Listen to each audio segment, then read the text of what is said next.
So this story is, again, out of China. This girl's named Jane. She doesn't live in China anymore. At least last I checked, she doesn't. And 6 months prior to this story, I got the opportunity to share the gospel with her. Another friend shared with her also, but by God's grace and whatever reason God chose me to do it, I got to lead her to Christ. So 6 months later, we're in a cafeteria. We're back in China, and a bunch of students are around us. We're there to just meet them, share the gospel and stuff like that. Jane comes to my table. She brings a friend with her and says, Steve, can you share the gospel with my friend? And I said, I asked her, why don't you do it? She goes, well, I don't know how to. Again, going back to my story before, or what I was saying before about if you've been a believer 24 hours and you are a true believer, you know enough to point people to Christ. I said, Jane, you absolutely know enough to share the gospel with your friend. He said, no. I need you to share the gospel with her. Okay, I can't do it.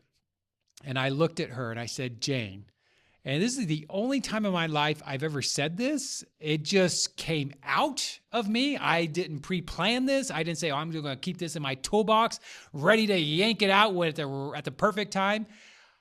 It was just a random statement that came out of my mouth, kind of a shock and awe statement.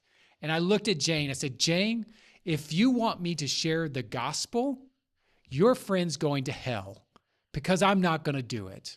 So if you want her to get to heaven, you better start opening your mouth because I'm not saying a word. And of course, she had this look of shock on her face. And of course, I'm just kind of processing what just came out of my mouth because, again, I didn't plan for that, but it came out of my mouth. So she started sharing. And the point of this story is this part. As she started sharing, and she was doing fine, she looked at me and she was trying to get my approval of what she was saying. And eventually she did ask, am I saying everything okay? And I said, Jane, first of all, you're doing fine. But if you say anything wrong that is just contrary to the gospel, trust me, I'm going to step in.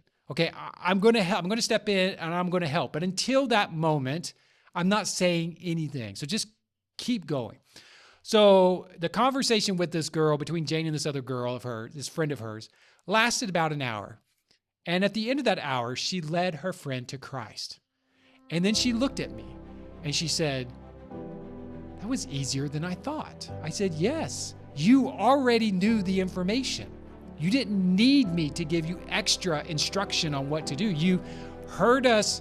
We've told you how to share the gospel before. You've seen us model sharing the gospel. And now this was your opportunity to practice it. And she immediately turned to the girl next to her. I don't even know if she knew the girl next to her on the other side, but started sharing with that girl who I didn't even know who she was.